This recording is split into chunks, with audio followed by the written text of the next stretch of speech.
جنې ګل چاغت دا څوک دی؟ دا زما یار دی یار.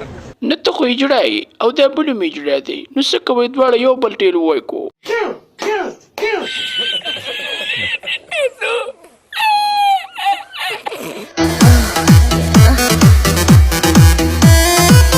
یاره خلکه ګل چاغت دلته پاکستان کې روپۍ ونه ګټلې، دې ته پته وه چې دا ټول تشپاړې دي. دا لاړه جرمني او یو کې دې شیدانو ته لاړه، هلته اوس دا تور انګریزان او دا سره سره انګریزان په ځان باندې واچي او د رقمې او دا ډالرې مالرې راوالي او کور ته راځي. لکه د شړشمو تیل ته ضرورت نشته، دومره اړته شوې ده.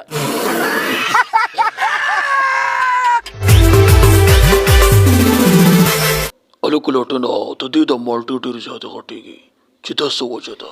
یاره خدای شته دې جواب خو زما سره هم نشته، کیدای شي سونیا سا سره یي نو غټېږي به نه، خو یو سړی د چالان دي پروت یا به غټېږي نه. زما یار زما جګر. بس سره ماغه مې په نهره باندې په ځان اچوه.